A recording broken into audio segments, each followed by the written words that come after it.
যদি বিশ্বাস না হয় দুর্গা পূজার দশমীর দিন দেখবেন ভগবানের কাঁধে করে নিয়ে আসে ব্যাঙ্গারি পিকআপের মধ্যে করে চালায় চালায় হয়ে যায় যার ভগবান পাতার তরুণ পঙ্গু। কথা বলেন ঠিক কিনা? হিন্দুরা যে সর্বশেষ আপনাদের সকলকে সাথে নিয়ে আমি একটা অনুরোধ করে যাবো। বলতে পারবেন কি অনুরোধ? ওই হিন্দুরা আপনাদের কাছে অনুরোধ, আপনারা তো আমাদেরকে খালি দূর দেন আর বিভিন্ন ভাবে ওই রিপাবলিক মিডিয়া সহ কলকাতার মিডিয়া প্রচার করে হিন্দুদের মূর্তি নাকি মুসলমানরা মানে ভাই না, আমরা মূর্তি বানার টাকা বলে নাই। আজকে মূর্তির পক্ষে ওই এলাকার হিন্দুরা আপনাদের কাছে অনুরোধ করে যাইতেছে, বাবা হিন্দুরা কিন্তু পুরুষ মূর্তিগুলার ডাকে বাবা আর মহিলা মূর্তিগুলার ডাকে মা। যেমন মা দুর্গা, দুর্গার মেয়ে হইলে তার বোন, কিন্তু এখানে ওটাকে মা লক্ষ্মী। আবার লক্ষ্মী বোন সরস্বতী, এটা কেউ বলে মা সরস্বতী। পুরুষে বলে বাবা কার্তিক, বাবা আমাদের বাবা বাবা কৃষ্ণ, বাবা মহাদেব আছে না নাই? বাবারা কেমন মারাকে বাপ মা কত আদরের জিনিস। কথা বলেন ঠিক কিনা? আচ্ছা বাপ মার পিছন দিয়ে পাঁচ জোগানো এটা কি কোনো মানুষের কাজ?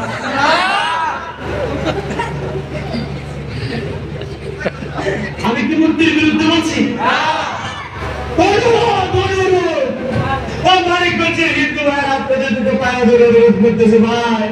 আপনারা ভগবানের পিছনে বাচ্চা ঢুকায় না, বাচ্চা ঢুকায় না।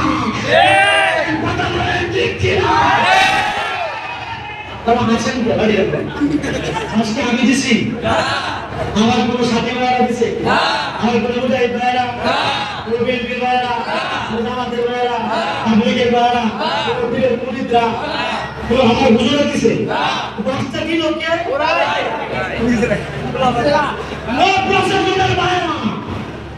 আমাদেরকে খালি দুষ্টার মূর্তি দেখে ফেলি, মূর্তির বিরুদ্ধে উস্কানি দেয়, আর কিন্তু মূর্তির বিরুদ্ধে পাঁচটা ঢুকায়। এটা কি আপনাদের নজরে পড়ে না? আমরা কি কোনোদিন বাঁচতে সবচেয়ে জঘন্য অপরাধ।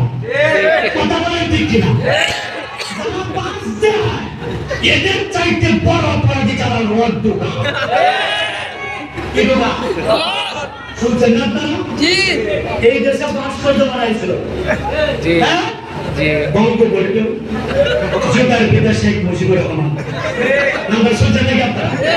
এই যে নামটা আমি বিজ্ঞান বলছি, আগের দিন না থাকলে আমি বের হইতে গ্রেফতার করতাম।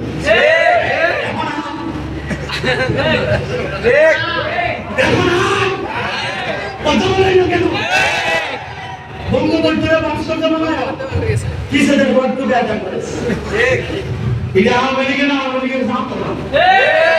হাসিনা আপা, তুমি না একটু দেন, তুমি না শিক্ষিত মানুষ, তুমি না বাবার নাম বিক্রি করে না তুমি 16 বছর শাসন করলা, তুমি না বাবার নাম বিক্রি করে মুরগি যুদ্ধ বলতে বলতে এতদিন পর্যন্ত সবকিছু চালাইলা।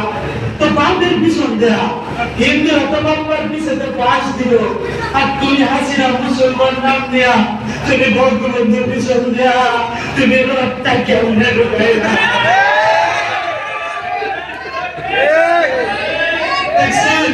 এরপরেও বলবে আমি আওয়ামী লীগকে দেখতে পারি না।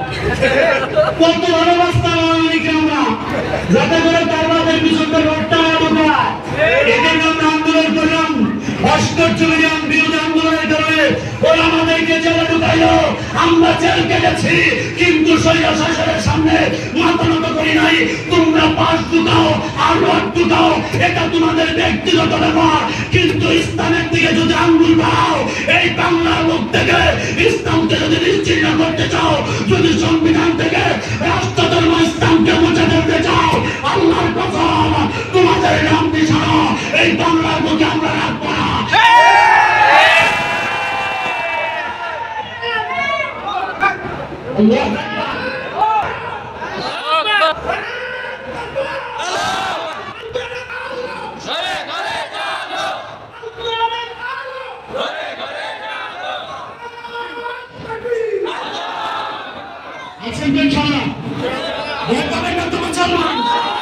আমার কথা বলিস, একদিন তো মরবই, একদিন তো